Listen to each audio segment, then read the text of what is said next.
Noise pollution. पण तो रात्री त्या विठ्ठलाच्या बाहेर ते लोक फुकतात आणि ही कुठली संस्कृती, हे काय आहे? आणि तुम्ही बघा, आज शाळेमध्ये ग्रँड पेरेंट्स सगळीकडे एक परिवार येत असतो तलावाच्या अवतीभोवती, आणि त्याच्यावर लहान मुलं नातवंडांसोबत असतात, त्यांची लहान मुलं. हे फॅमिली काय एक दाखवत आहे? तुम्हाला आपले कांदे पोहेचे स्टॉल, मिसळपावचा स्टॉल नाही मिळते का? फक्त चायनीजच मिळते. आणि दुसरं तर चायनीज स्टॉलच्या वरती मुख्यमंत्र्यांचे आणि मोदी साहेबांचे फोटो. ह्याच्या आधी काहीतरी मोहीम राबवायला पाहिजे, चांगलं व्हायला पाहिजे. आज तुम्ही बघा, केडबरीवरनं आला आमच्या सहकारी केडबरी नाक्यावरनं ते थिराणी स्कूल, आज आपलं कुठलं हॉस्पिटल आहे मुलांचं, लहान मुलांचं हॉस्पिटल, MRI हॉस्पिटलच्या बाहेर बघा केवढे स्टॉल आहे. तर निदान आपण दुसरं काही नाही. मला हे पण माहिती आहे की कोणी पोटा पाण्यासाठी करायचं, पण पोटा पाण्यासाठी तुम्ही असं आपली संस्कृती बिघडवत आहेत का? पोटा पाण्यासाठी रात्री 1-1 वाजेपर्यंत नियम करतात. फूडचं आग लागली, हे सगळे नियम. पण हे जो विषय घेतलाय, ज्या पद्धतीने विजय दलपती यांनी केलं तसंच तिथे करावं, ते नेमका विषय घेऊन मला वाटते की मी काल महासभेमध्ये औचित्याचा मुद्दा मांडून ते फक्त वाचायला लावलं. पण माझी ही मोहीम आहे ही गेल्या 7-8 वर्षापासून आहे, ही फक्त कालची नाही आहे. तुम्ही जर मी तुम्हाला सगळ्यांना पेपर देते की पोपट पान टपऱ्यावरची मोहीम आहे, ही मी गेल्या 7-8 वर्षापासून आहे. पण मला वाटतं गेल्या 4 वर्षाचा जो गॅप झाला त्यामध्ये हे सगळं पान टपऱ्या जास्त वाढलेले आहेत. आपण म्हणतो ठाणे हे सुसंस्कृत ठाणे आहेत, सुसंस्कृत म्हणजे शिक्षणाचं ठाणं आहे. पण आज ह्या ठाण्यामध्ये काय चाललंय? शाळेच्या बाहेर पान टपऱ्या, धार्मिक स्थळांच्या बाहेर पान टपऱ्या, आणि कुठेतरी मनाला खंत होती. पेपर लेटर देत होती, कमिशनरला देत होती, परत माझी मोहीम चालू आहे. पण कुठेतरी तामिळनाडूचे मुख्यमंत्र्यांचा मी एक आदेश ऐकला की त्यांनी पहिलाच निर्णय घेतला की तामिळनाडूमध्ये जेवढ्या शाळा, धार्मिक स्थळं, हॉस्पिटल हे जे आहे तिकडे पान टपऱ्या, आपल्या ज्या चायनीजच्या गाड्या, हे सगळ्यांना त्यांनी हटवायला सांगितले. आणि ही मोहीम मला ते जोरात चालू आहे. तर तसंच मी लगेच ते निवेदन मी आपल्या ठाण्याचे जे उपमुख्यमंत्री, महाराष्ट्राचे उपमुख्यमंत्री, आपले ठाण्याचे जे मेन आहेत त्यांना मी निवेदन दिलं की शिंदे साहेबांना की तुम्ही थलपतीसारखे एक जर नेतृत्व आपण दिलं एक आज शासनाने, तर मला वाटतं महाराष्ट्र. पण ते करता करता मला वाटते की त्यांच्यापर्यंत ते लेटर पोचलंय की नाही माहिती नाही, कारण त्यांचा आन्सर पण मला आला नाही. पण मी एक मागणी केली की जाऊ द्या, महाराष्ट्र पहिले मी माझं ठाणं सुधारते, माझा प्रभाग सुधारते. म्हणून काल मी एकदम औचित्याचा मुद्दा टाकून, आणि मी सगळ्यांचे आभार मानते की तुम्ही हा मुद्दा खूप धरून ठेवला.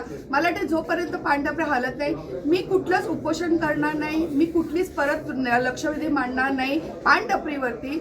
मी आता आयुक्तांना आणि प्रशासनाला सांगितले की मी आता ही मोहीम राबवणार, माझी टीम तयार करणार तरुणांची, आणि ह्या तरुणांना आपण बोलतो व्यसनमुक्तीचे सगळे आपण म्हणतो, पण कारवाई व्हायलाच पाहिजे. मी असं नाही म्हणते की 18 वर्षाच्या मुलांना आपण काही बोलू शकत नाही, पण हे शाळेपासून जी junior KG, first standard, second स्टँडर्डची मुलं, ज्या आपण धार्मिक स्थळ म्हणजे काय म्हणतो, पालाई देवी माझ्या प्रभागात म्हणते आपण, एक देवीचं स्थान, गणपतीचं, त्याच्या बाहेर काही पानटपऱ्या. हे काय बघतो की आपल्या नातवंडांना आपण, आपल्या मुलांना आपण घेऊन जातो जेवायला करा, गणपती स्तोत्र करा, आणि बाहेर येऊन ते काय बघतात? आज तुम्ही हॉस्पिटलच्या बाहेर, आज हॉस्पिटलमध्ये येणारा माणूस, त्याची मानसिकता काय असते, तर त्यांनी अजून येऊन तिकडे ते पानपिढ्या हे करायचं. तुम्ही प्रत्येक आज कॉलेज शासन आपलं आहे ना, शासनाने ते हटवा ना, त्याला जिकडे जाऊन प्यायचे असेल तर पिऊ शकतो. पण जर कॉलेजच्या बाहेर ह्या पानटपऱ्या हल्ल्या, कारण नाही चालणार. फक्त पानटपऱ्या का अजूनही काही? मला सगळ्या ज्या चायनीजच्या गाड्या आहेत की ह्याच्यामुळे तुम्ही बघा, हे चायनीजच्या गाड्या आपण बोलतो की रात्री 11 नंतर हा होतोच असतो.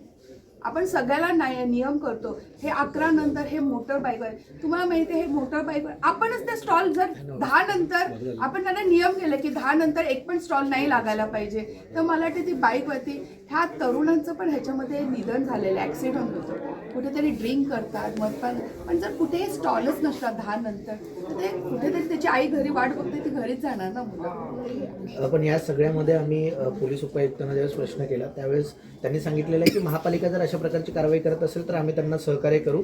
पोलीस आयुक्तांना या संदर्भात काही आपण निवेदन देणार आहात? मी निवेदनाची फाईलच आहे माझ्याकडे, जवळजवळ मला ते 1000 पानं झाली असेल. पण बघा, प्रत्येकाला आपल्या कामाचं जे उपमुख्यमंत्री करू जे नियम आहेत त्यांना आहेत ते उपमुख्यमंत्री नाही, म्हणजे प्रत्येक परिवहन मंत्री जे करू शकतात ते आरोग्यमंत्री नाही करू, म्हणजे सगळ्याला आयुक्त जे करू शकतात ते. तर मला असं वाटतंय की सगळ्यांना आहे, कारण पोलिसांचे एक नियम आहेत, ते पाणटपऱ्या उचलून जमीनदोस्त करू शकत नाही, ते बंद करायला लावू शकतात 10 नंतर तिकडचं. तर मला वाटते की प्रशासनाने ती उचलली आणि ती उद्ध्वस्तच करून टाकली.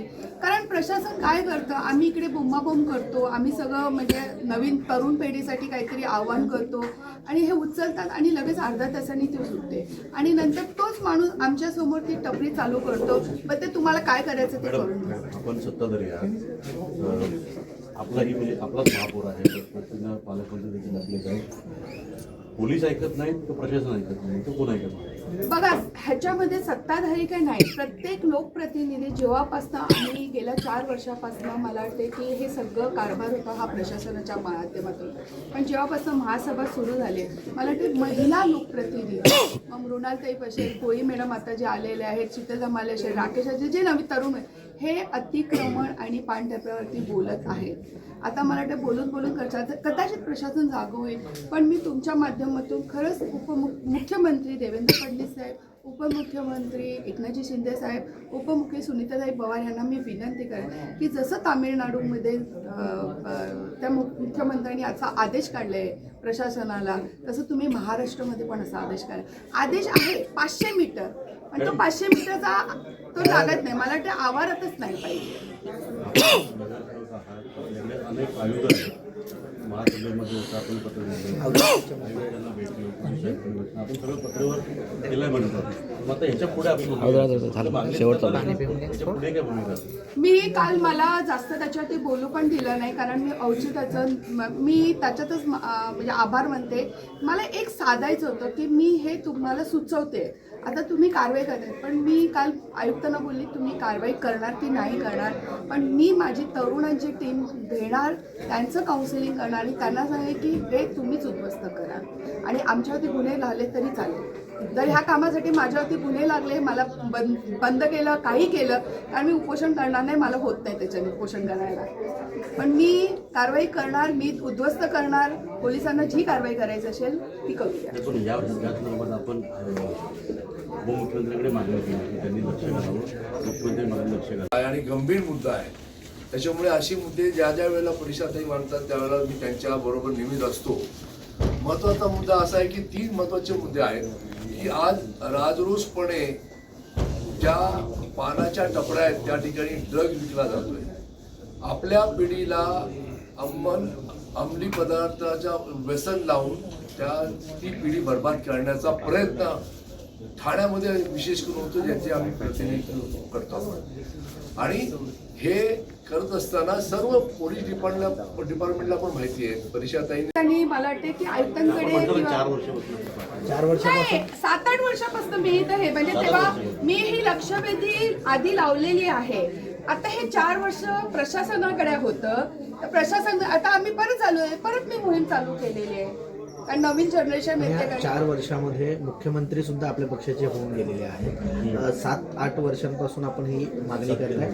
त्यावेळेस मुख्यमंत्र्यांनी जर आदेश काढला असता तर तेव्हा तो प्रश्न, तेव्हा मला वाटतं कोणी मागणी पण केली नसेल, काय हे नाही, पण आम्ही तेव्हा आमच्या स्तरांपर्यंत चालू होतो. बघा, माझं उपवन परिसर आहे, प्रभाग क्रमांक 5 आहे. आता ज्या त्या ह्याच्यामध्ये आम्ही लक्ष घालत होतो. जसं येऊरला तुम्ही होता की पब पार्ट्या, कोठारी कंपाऊंडचा पण विषय मीच मांडलेला होता. हे बरेच विषय, मोबाईल टॉवरचे विषय पण मीच मांडलेले होते, ज्या बऱ्याच चांगल्या म्हणजे पण ह्याच्यामध्ये सारखं काय बोलत, प्रशासनाला पण आहे ना त्याचे अधिकार आहेत, त्यांनी वापरावे, पण ते काय करतायत मला त्यांना काही सुचवायचं नाही. मी काल आयुक्त आणि महापौरांना सुचवलंय, मी उपमुख्यमंत्र्यांना पण सुचवलं, आता तुमच्या माध्यमातून मुख्यमंत्री उपमुख्यमंत्री पुन्हा सुचवते आहेत.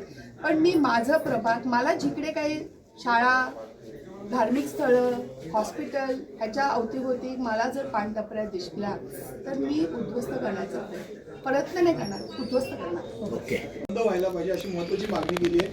आयुक्तांनी देखील त्याच्यावर आजपासून कारवाईला सुरुवात होईल असं सांगितलंय. एकंदरीत काय सगळं सांगा? सर्वप्रथम आपण सगळ्यांचे मनापासून आभार मानते की मी जो मांडला म्हणजे औचित्याचा मुद्दा मांडून मी जो मुद्दा आणला त्याला तुम्ही पण चांगलं म्हणजे फॉरवर्ड केलेलं आहे. खरं ही मागणी माझी आजची नाही आहे. ह्याच्या आधी पण मी लक्षवेधी मांडलेली होती. पण पान, गांजा जेव्हा मी 2019ला म्हणजे प्रभाग क्रमांक 5 मध्ये, आणि तेव्हा तुम्हाला जर माहिती असेल की वसंत विहार सिद्धाचल ह्या मागच्या 1 वर्षापासून परत हे सगळं, आणि आपण म्हणतो की ठाणे हे सुसंस्कृत, ठाण्याची ओळख आपली सुसंस्कृत ठाणे म्हणून आहे. पण आता ठाण्याची ओळख काय आहे? अनधिकृत टपऱ्या. अनधिकृत टपऱ्याबद्दल मला आता जास्त काही बोलायचं नाही आहे, पण माझी मागणी असणार की आपण जे धार्मिक स्थळं म्हणतो, म्हणजे प्रत्येक धर्माचे, मी फक्त मंदिरच नाही बोले, तर जवळ 8 तास 6 तास हे शाळेमध्ये असतात मुलं, आणि शाळेतून जेव्हा बाहेर पडतात तर ते मुलं काय बघतात की समोर तो एक तरुण मस्त सिगरेट पितोय, असं करतोय, हे करतोय. म्हणजे काय आता 7वी 8वीच्या मुलांना ते बघण्याचं कदाचित सवय अशी आहे, त्यातली बरीच मुलं ह्याच्यामध्ये. पण जो ज्युनियर के जीपासून आपण काय शिकवतोय, ज्युनियर के जी, सिनियर के जी, नर्सरी, ही कवळी म्हणाला, म्हणजे हा माझा मुद्दा मला कळकळीच वाटते की जाताना माझी नातवंडांना मी घेऊन जाते तर पण तुम्हाला हे आता खायची स्टॉल तर तुम्हाला शोरमा आणि चायनीजच का पाहिजे? कारण शोरमामुळे तुम्ही बघा कुठेतरी कुठल्याही याच्यामध्ये तुम्ही बघा रस्त्यावरती 11 नंतर ही मुलं, आणि 11 नंतर ते इतके स्टॉल चालू होतात.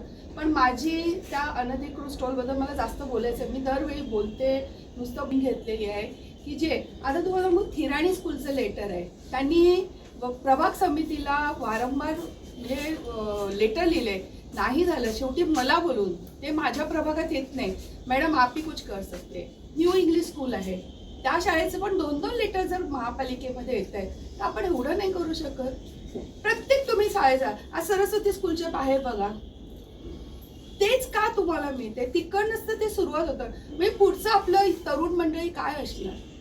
मला नातवांनी एक दिवस दादी असूच आहे, हे काय आहे, ते काय आहे? आता मी त्याला चॉकलेट घ्यायच्या मध्ये तो चॉकलेट विचारलं त्यांनी, ते काय आहे, ते काय आहे त्याच्या हातामध्ये, काय त्याला समजून सांगू? आणि हे तुम्हाला माहिती हे अट्रॅक्ट करतात. ते का वाटलं माझं प्रेरणा म्हणजे तामिळनाडूमध्ये थलपती जे आता मुख्यमंत्री आलेले आहेत त्यांनी ही मोहीम राबवली आहे. त्यांनी तर म्हणजे ऑर्डरच काढली आहे की मला अवतीभोवती कुठलेच हे स्टॉल नाही पाहिजे, पान गुटखा म्हणजे शाळा धार्मिक स्थळांच्या. ही संस्कृती आज देशभरामध्ये आपण बोलतो. तर का हे मला वाटते मुख्यमंत्री, उपमुख्यमंत्री, दोन्ही उपमुख्यमंत्री ही महाराष्ट्रभर ही मोहीम राबवायला पाहिजे, फक्त ठाण्यामध्ये. आणि काल मला असं वाटलं की आपण ठाण्यापासून तरी सुरुवात करूया, आणि म्हणून